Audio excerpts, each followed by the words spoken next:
Hello, everybody, and welcome to one of the very sporadic Madaxeman.com podcasts. I'm here with Peter, the man they call Peter Webb. Hello, Peter. Hello, Peter, you're there. Hi, how you doing? Good. And Simon, good day, Simon. G'day, how's it going? It actually sounds like you are in Australia there, Simon. Yeah, or is it Bonza? Yeah, or is the weather here just hot enough now that it's almost Australian for you? Well, it's got above 15 degrees, so for English, that's summer. That's pretty good, isn't it? Good. Well, look, we're trying to do a series of short, sharpish podcasts with a bit of rambling, because that's who we are, to talk about some of the ADLG lists that were used by the players who finished sort of top-ish of the pile at the recent Worlds in Rome, which we all went to, and actually I think which my digestive system has just about recovered from the somewhat substantial Italian food overload, and my swimming trunks have just about dried up from the pool as well. Did you guys enjoy it? Actually, I'm not sure I've seen you since we all parted ways on the aeroplane. No, it was fantastic. Really enjoyed it. Great atmosphere.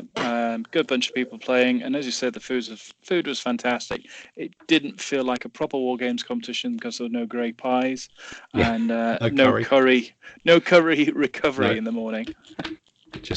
And Simon, even from the vegetarian perspective, it seemed, well, there was quite a lot of vegetables there, I believe. Yeah, they catered quite well for, I think, the one vegetarian that was there, which was me. Yeah, but it was nice to actually have a competition where the primary colour of the food wasn't beige. Yeah, yeah, that's a British staple. I think I've been to a Chinese restaurant in Burton in which every single dish was beige, but that was back in the days of DBM when things were just different. Anyway, I think. So look, let's crack on with this, and we're starting at the top really with the guy who won, Massimiliano, an old hand from Italy in many previous rule sets, one of the godfathers of Italian wargaming, and I think it's fair to say he won with a list which is up there on the power curve of decent lists. The number 263, the Yuans, but it has won Worlds in 2019, 2018, and 2016. Oh, right. But that's three different. Is that three different people, or is that? No, it was Rafa. I think Rafa's won it twice. No, it's three different people. Yeah, there was a French guy. Jean-Francis. Yeah. Oh, yeah. It's Rafa. Yeah. Rafa and Shawa. So we all three remember different Shawa. ones. Okay. Yeah. Can't forget Shawa. We'll never forget Shawa. So that's probably something to do with the heat then, that this army seems to do well. So looking at it, just running down the list, you've got, and just thinking how you put it together, it's quite a long, complex list, but I'm guessing it's hard not to start with the 4 heavy cavalry bow elite Khan's guardsmen in most lists that you pick. Yeah. Simon, is this the list you've used?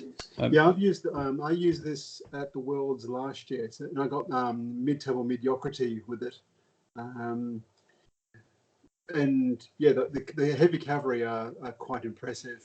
They are one of the stronger parts of the army, because the elephants are only elephants rather than elite elephants. So, but the army gives you so many different options. You can have swordsman, heavy swordsman, medium, heavy sword, spear, crossbow, bow. So do you see this then as when you were using, is it a foot army with good cavalry? Is it a Mongol army with some elephants? Is it, or, and this I guess was a 2-list format competition. Is there a thing at which this is a particularly good list for a 2-list competition? Well, yeah, I'd say it's a fantastic list for a 2-list competition, because you've also got your allies.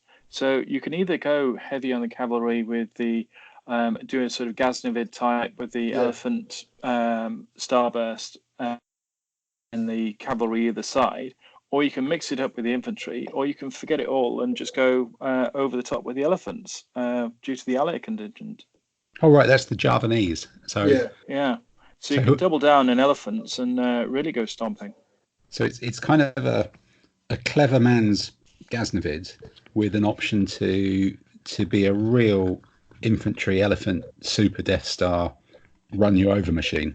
Yeah. Well, and you can't assume that they're even going to do that, because the list itself, you can just go crazy. So if you decide to turn up with a load of pike, if someone was expecting to turn up with that, you could either respond with Shuji cavalry or just load up with medium swordsman two-handed weapon from the Yuan Chinese. So you're still kept guessing as to what you can actually have and what you're going to go up against. Yeah, because when you look at the actual the army list itself, the compulsories are the guardsmen, because they're the scariest of the mounted. You've got heavy cavalry, bow, elite, and you can make them impact. So even against a knight, they're not horrible. And against everything else, they'll beat up on. But then all their foot options, they've got so many different flavors of foot. You never know what's going to be in this army. Everyone does something slightly differently. Would you ever even consider using the foot as mediocre and just actually having them as complete filler, or are they just too good that you always take them as something, even if you've got a mostly mounted version? Yeah, at the Worlds, I had the samurai list where you've got the compulsory mediocre spearmen, and they did become a liability as soon as people spotted them. Even a few light horse went, "Oh, hello," and ran after them and slowly shot them to pieces. And once you got rid of 4 or so units of mediocre, the rest of the flank was all open. Okay, so actually looking at this further down the list at the bottom, so there is an option to replace your Chinese foot with mixed medium spearmen and bow crossbow units. So if you were taking this as an all mounted list, you could actually take all of your infantry as 4 units of those medium mixed spearmen and stick a couple on either flank and use them to bully enemy light horse. And that's basically what Massimo's done.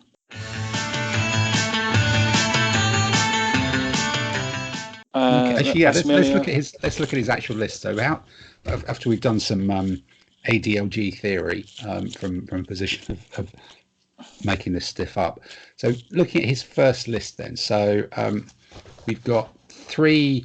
What did I put that on? Medium swordsmen.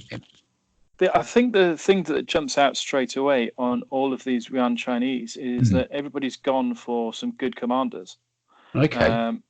Just to have the maneuvering element. This is what a lot of people don't actually have quite often when you've got a more static list or the list without the variety. I think because when you're looking down these, you've got the variety of horse and foot and that mixture, and they're quite expensive ones. They've backed it up with some key components, key generals, so they can get the pips to get them out of trouble.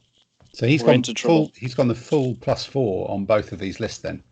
There's nothing simple about these. It's just dance around, move them, drive them where you want. Yep, well and truly. Okay. So if we run down from the top one, so you've got a block of 3 the Chinese halberdiers and swordsmen. But he's taken them as medium swordsman impact, so that's quite punchy. Wrapped around an elephant to give you a Death Star. 2 javelin, that's covering the front of the elephant. An auxiliary javelinmen, that's a fairly useful thing to stick in a command like that there's enough in it to grab your attention that the javelinmen can be there to drive away some light foot, or does that make it a better anti-elephant anti-elephant? How many times do you want to go around in a circle command? What do you guys think that javelinman's actually there to do? To be honest, I think it's there just to take up any territory, any rough terrain. Because if you're looking at the other two commands in this are basically you've got a heavy horse and a mixed horse with some medium foot. So this is the command that is going to be going through terrain, and you want to own it and have all the overlaps. And the javelinmen there, I'd use them as soon as you get in to sweep up any light infantry that's around and pick up some easy points. And also, if you can get if someone puts some bow or something into a bit of rough terrain, 1 or 2 javelin or a javelin swordsman are enough to shoo out most things.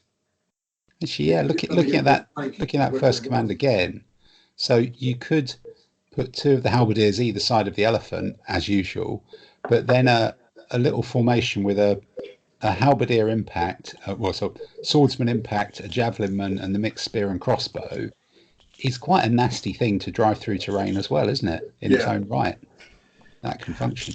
Yeah, because if you decide you're going to, you can sit back and shoot and force them to come out, or you can go steaming straight in with having the medium sword impact with the javelinmen by the side, and then the half and half doing the overlap, and they can't put light infantry there. Yeah, that's one of those commands that does one or two different things. So the next one along, so two of the Khan's Guard, so he split the Khan's Guard. Is Simon, did you? I think I've played this army before and seen all the Khan's Guard together, but you've used it. Having used it, do you like splitting them, or do you think stick them all together and just go make something go away? Having seen how well my samurai, and I went with the theory of in the samurai they've got 4 or 5 mounted. I put them all into one command. It did mean I could bully on one flank, but it did mean my other flank had no cover. And after having seen how well that went for me, I think having mounted on both sides gives you options, because if you can get a little breakthrough, 1 or 2 mounted can cause endless amounts of fun. So I think separating them is far more terrifying, because any foot army then can't lock a corner and then just wheel around you. There's always something they have to work with. But this one's supporting it with just light horse. There's no mediums, there's no other heavies in that command. Yeah. And looking a bit further down, so they've gone for the 6 light cavalry overall to get the initiative up to 4, which is quite pokey. Because I'm a bit skeptical. Well, clearly this worked, but I'm a bit skeptical about a 4 light cavalry bow. But then the Khan's Guard are as good as it gets to stiffen that up. Yeah, I think basically he's done it because look, you've got competent with just a small amount of horse, and then a brilliant with horse and some foot. So you can dance around a lot and just confuse the hell out of someone. So if you're utilizing this and you're up against your usual list that's got, say, something to refuse a flank, some infantry, stodgy, and then 1 cavalry command, you can really cause some mischief going around them, getting around the back, because as soon as you start getting some of the lights hitting someone in the flank, getting a few shots in, then going in support, you can just wheel around them so much. You start breaking them apart. Okay, so that actually, yeah, those Khan's Guard, I don't really, it's not a troop type I've used that much, but thinking about it, because they're so good, that's occupying 3 or maybe even 4 enemy horsemen of normal competence, which means your 4 light horse are suddenly super spare, aren't they? And any bit of terrain your light infantry are in, you maybe do a bit of shooting. So that is the I'm better than your flank refused command. I'm getting around it. Yeah, imagine when you've got, say, a Mongol type thing, or even if you go up against another Ghaznavid type, you've got, your Ghaznavid type, you've usually got 2, maybe 3, but then you're overwhelming them with the light horse coming around it all the time. Yeah, it gives you some width, doesn't it? And then that final command is more of these unfashionable spearmen crossbowmen, which I think might be cool, plus another pure play crossbow unit. So you've got 3 infantry shooters, 2 of which are vaguely decent against mounted, and then 2 more of those heavy cavalry and a couple of bows. So you're kind of 5 wide, plus an opportunity to sit in terrain as well on that one. And plus, as you said, he's got 4 initiative with the brilliant and the capabilities. You're going to have plenty of ability to, 1, probably win the initiative, so you can choose to attack or defend, and plus be able to move things around. So there's a lot of mediums here. So you guys, what terrain would you is this attack in agricultural, or is this go for a steppe? What is this for? Attack in the plains. You attack in the plains. You've got the cavalry that's got the flexibility to get around stuff, so you're not worried if some of the fields are in odd places and odd bits in there, because you can also have the light cavalry go around and through that without much impact, as long as they're not caught. The rest of your stuff can go steaming through it. That way you're feeding, if you're up against, say, knights or something, or someone with a lot of heavy infantry. Next thing you know, you're sat in a field shooting away at them, getting around them, forcing them down different columns. Yeah, there's 6 light infantry in this one as well. In fact, when I played Massimiliano in Spain back end of last year, he had a lot of light infantry. It bulks up the army count to, what is this, 3, 4, 5, 6, 7, 8, 9, 10, 14, 16, 17, 18, 19, 20, 25. That's enormous for this army, isn't it? Wow. You're losing all the decent stuff before that's gone with the 6 light infantry. Yeah, because the joys of the Yuan Chinese army, especially a lot of these Chinese armies, is a lot of their medium troops aren't particularly expensive.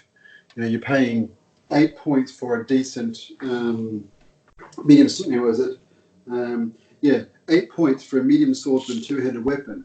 So this type of troop type can go into pretty much any bit of terrain, annoy somebody. They can fight even against heavy troops. Against spear or pike, if they draw, they win. I've learned to respect them over the last couple of competitions where I've fought against a few of them. They're very effective for what they do. The only thing they don't like is mounted, but you know, if someone rides you down with mounted, it's going to hurt, and there's nothing you can do about it. Yep.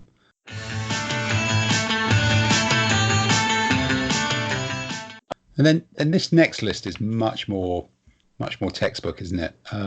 This is the one I've sort of seen before. I suspect further down here there's probably similar versions of it, but you've still kept all the 4 Khan's Guard, which is a big old block of dangerous stuff, 3 light horse as well, and then I do like that idea of the extra bowman in with a mostly mounted command to just kind of soak up. Actually, a brilliant general with that. That's an interesting choice. That's maybe because I would have almost thought that's a command for a competent general, and you stick the brilliant in with the elephants at the bottom in the ally. But you've already got a competent included in the ally, but the ally is going to be. You see, I've played elephant lists a lot. I wouldn't go any more than competent with the elephant ally, because effectively you've got medium sword impetuous. This is your lump that's going forward. These are your downhill. We're charging. You know, the props on the field, and they're just going to go into whatever's in the way. It's the other stuff that you want to be able to dance around to protect them. So that's why you got the competent with a single elephant with the medium sword impact, because they're a lot more flexible if you want to be turning them around. And the Khans, you're either going to be absorbing or taking up the best part of a command and half of somebody else, of the other side's enemy, or quickly overwhelming one flank if they've just got a small flank coverage out there, and then you're straight into hitting from their side and totally distracting them. So it's a really nice 3-point hit, because if you want to, because you've got impact horse, you've got the elephant, and then you've got the competent ally, provided they don't go all unreliable, you can be down in their face very quickly. Yeah, in turn 1, you can be basically at their right on the 4, so you can be within charge range of your mountain in turn 1. Yeah, no, I suppose so, actually, and that's a scary commander. Then, you know, the other 2 commands very much do what they say on the tin. Yeah. I think the choice of, to me, the thing that sort of stands out is the choice of impact swordsman instead of all the other options, the 2-handed cutters or whatever. That is saying we are throwing this at you quite hard. Yeah, we have one job. So if you, sorry to interrupt, go on. I was just saying, with the elephants and the impact swordsman, it makes it clear you have one job. You're not going to be hiding in terrain. You're going to got to go straight down somewhere, and most likely you're going to tear a hole in whatever you impact. And that's why he's gone for the high command level, because you're likely to win the initiative. If you're the attacker, you can see how they deploy. If someone makes a mistake on the deployment, you can punish them with this. You're going to be straight in at their throat, and either they're scrambling to try and redeploy, or you're straight in to take advantage of it. You've seen where they've put down their troops. Unless they're really clever about how they're going to hide it, you've got a good guess, and you can move that central command. So you'd have the competent ally probably in the center to make sure if it does go unreliable, you can recover it, but you want that going straight downhill. You've got the other elephant ready to take one wing, and then you've got the Khan guards if you've got totally open area to pick up anything there. But any mistake by the opposition, they're going to get punished fast.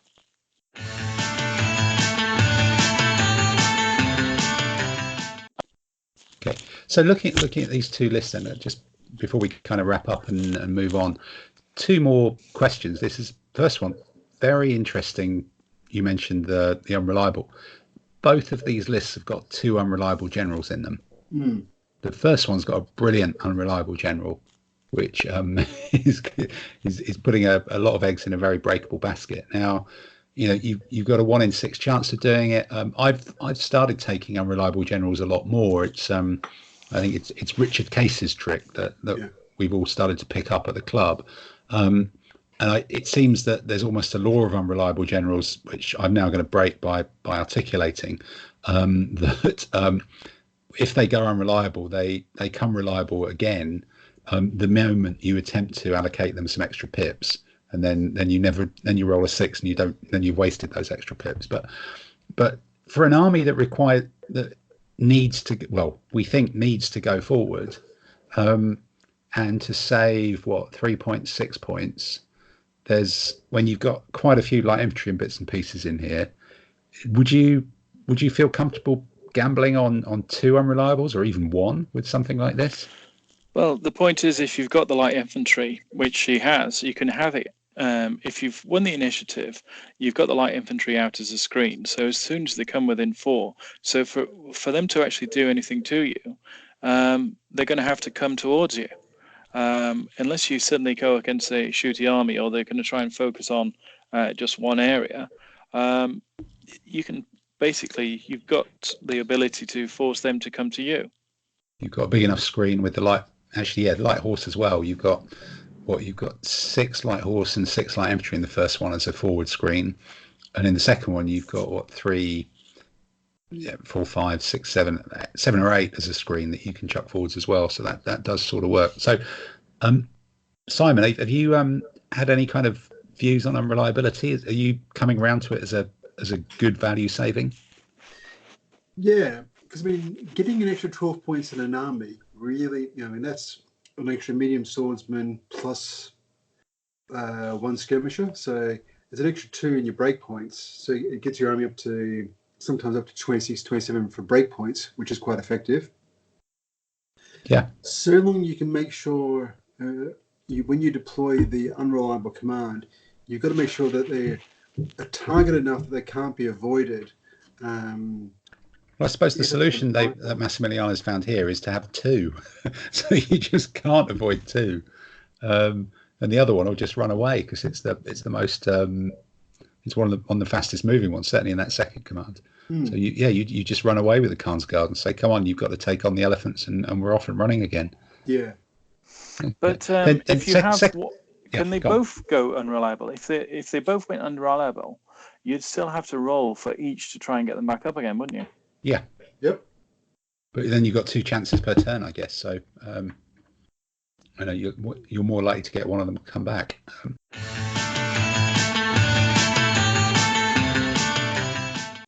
So then the other question for this in terms of the matchups, if we take this as a 2-list competition, which it was, and look at the 2 big kind of bogeyman cliche sets of armies to do it.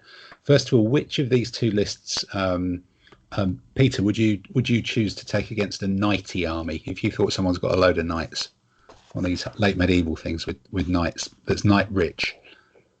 See, that's hard because I was thinking about that. Because if you rock up with total elephants, if someone's got a load of knights, then they can always dismount the knights, and then they become your worst nightmare because they're basically can become heavy armored spear, can't they, or foot knights even?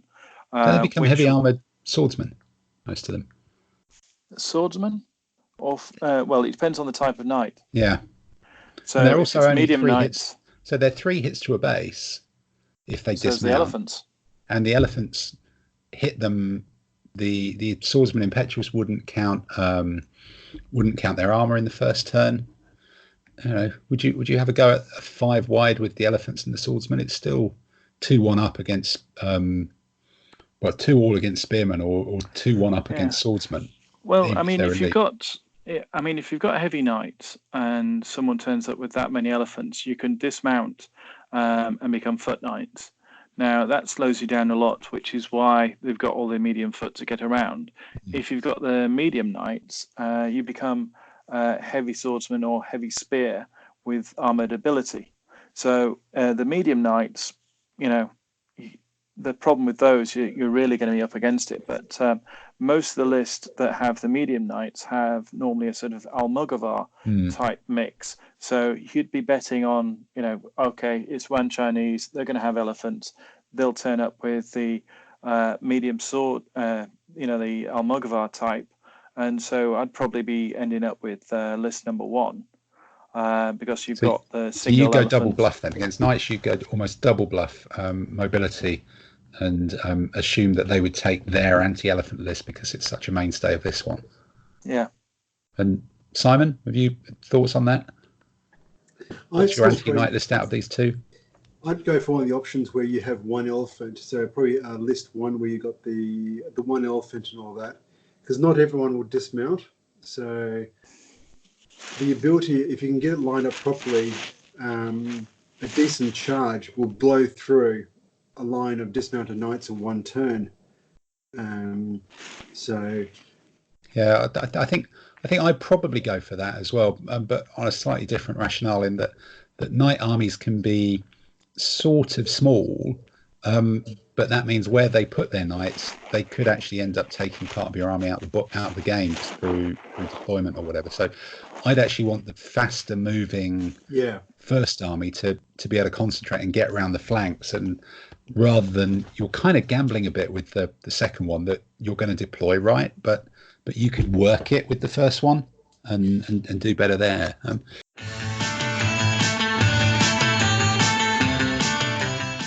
So I suppose the second question then is, you know, and the elephant army as the second and final question, the elephant army as your other trope that you could end up fighting against.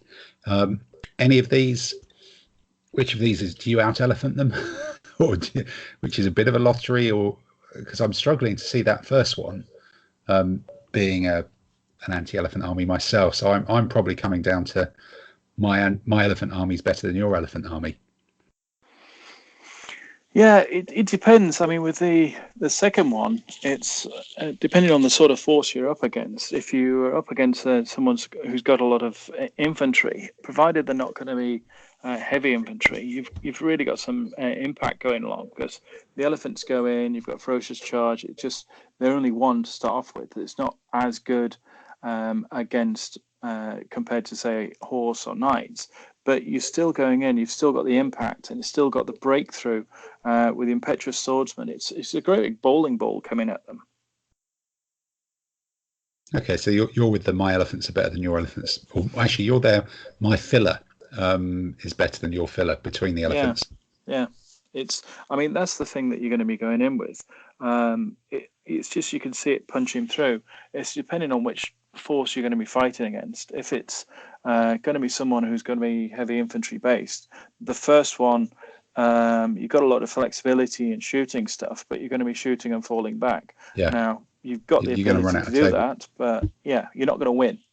Okay. You know, that the second one is, you're going to get into their face, and you're going to try and win it quickly. Yeah. Aussie Simon, you're are you a third one for the my elephants are better than your elephants, or could you see a way of dancing around with list number 1? I would probably go, depends on who you're facing against. So say if you're going against a Hindu Indian where you've got massed elite elephants and massed bow, I would probably go for a dance. Okay. Because in a straight lineup, they're going to beat you. Yes, you'll probably beat their foot, but their elephants will probably beat you, being elite and all that. And they'll have a lot more of them. Mm-hmm. Since most of us who've done Hindu Indian have gone for all of the elephants because they're pretty. Against a Ghaznavid or a Siam or one other more later period elite army, elephant armies, you've got 1 or 2 smaller Death Stars, but if you can always dance and mitigate those, and you punch through their mounted command, because those armies are so small. Tiny. Yeah, I mean, it's like, you know, we've seen Iñaki, he won the worlds in Spain a couple of years ago. His Ghaznavid army only hit 19. If you can get rid of 5 or so mounted, the army's in real trouble. So you actually go against a Ghaznavid. You go with one and say, right, we will trade off and probably lose against your double Death Star with my single, but then our other 2 units will absolutely shred your flanks, and with 25 against 20, you just win through attrition. That's where you hope. Then you roll the dice. Yeah, then you roll the dice. Good. Right.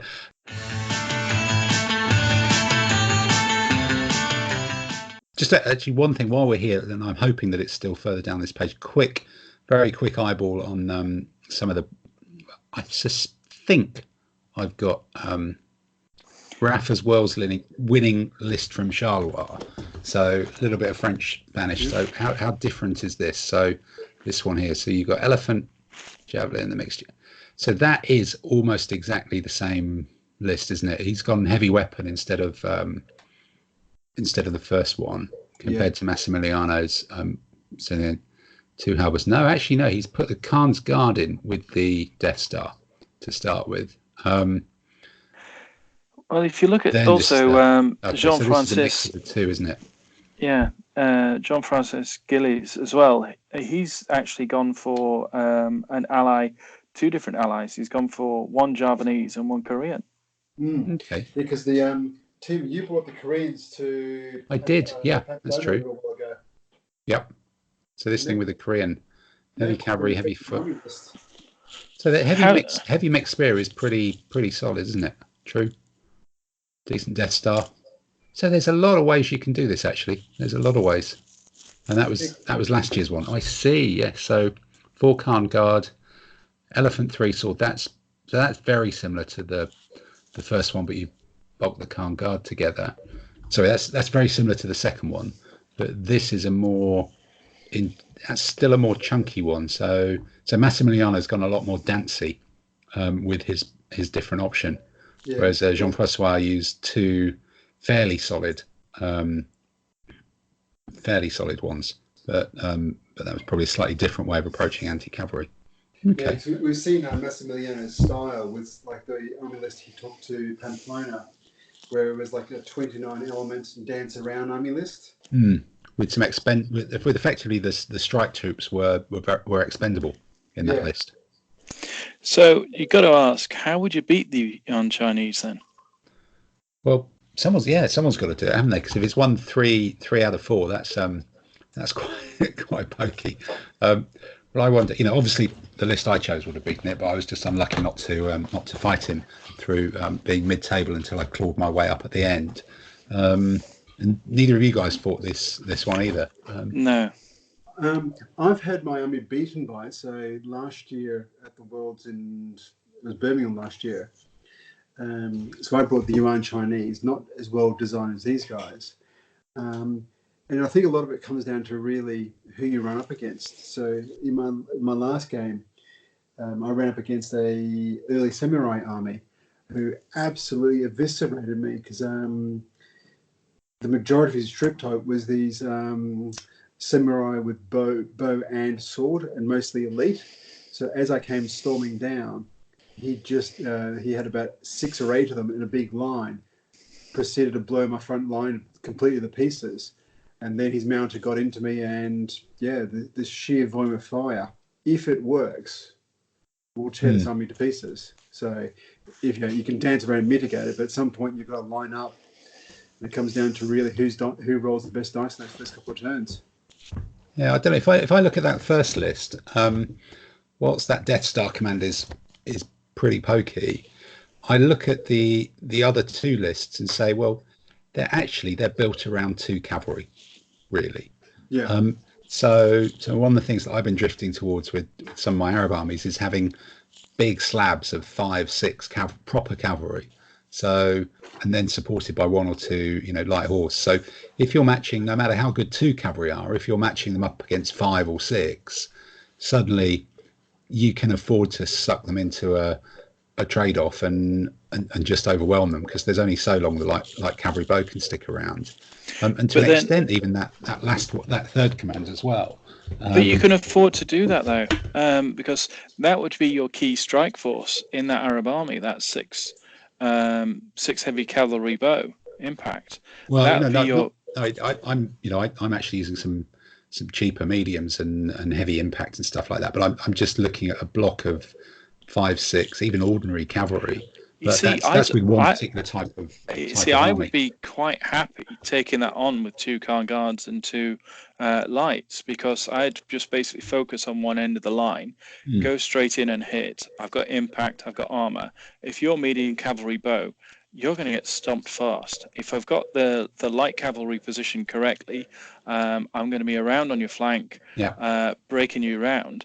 I've played various Mongol armies before, and that's worked fantastically. You can really take them apart very quickly if someone wants to try that. And if it's someone else who's got similar stuff, but outdoing you in the numbers, say they turn up with their equivalent of 4 Khan guards, then you've then got the other wing that has got no one against them. So you just dance around and suck them in, and basically doing the sort of circle idea of keeping the lights moving around just to keep them busy. So against a bigger, wider line of cavalry, your plan is hit the end of it, hit them hard, and then just keep going. Don't even stop.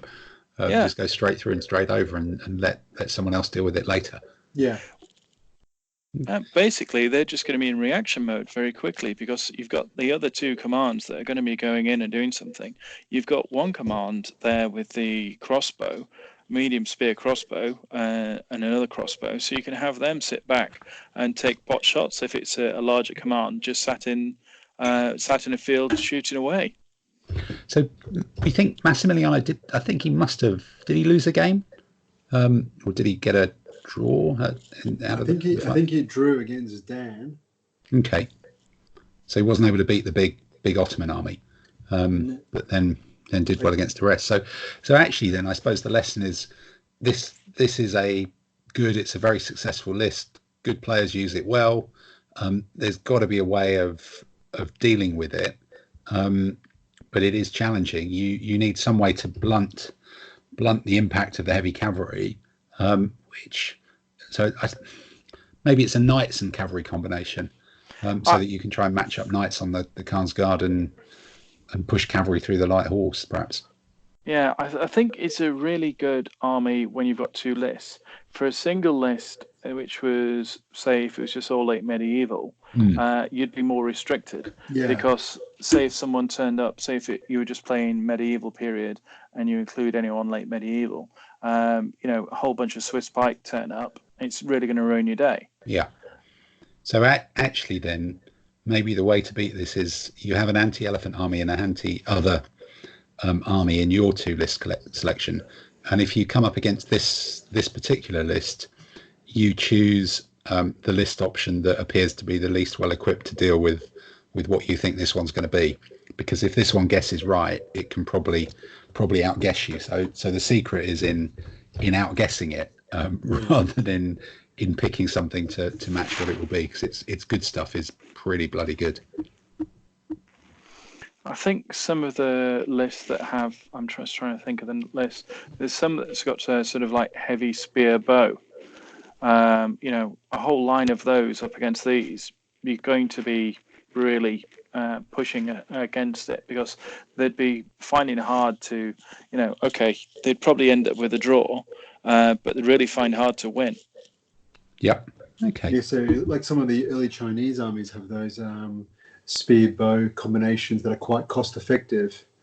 I know the Burgundian, the later ones, they have it, but they're quite expensive because they're 12 points a pop, so you can't afford to have too many of those. But some of the earlier ones where it's or communal Italian, you have, say, a couple of commands, heavy spear crossbow or heavy spear bow, with the odd knight just to mop up as well. Okay, well, I think that's a good place to wrap up, because communal Italian is one of the ones that we're going to be looking at, who came a little bit further down the placings. But I think we've given this, to be honest, I'd completely forgotten it had won 3 years out of 4 in 3 different hands. So this very, very effective list in very, very effective hands. We've given it a good old run over with the ADLG ruler. And thank you 2 guys for chipping in, and we will reconvene and start working our way further down the list, and drop this audio file into the edit suite and get it out on the internet. So Hopefully you've enjoyed this podcast. Maybe you've learned something. Maybe you've learned something about the food in Italy and its suitability for vegetarians. We'll talk more about swimming pools and prosecco probably next time to broaden your educational horizons as well. But thank you, Peter. Thank you. And thank you, Aussie Simon. No worries, mate. All right, and we'll see you soon for another one. Thank you, guys. Bye. Bye.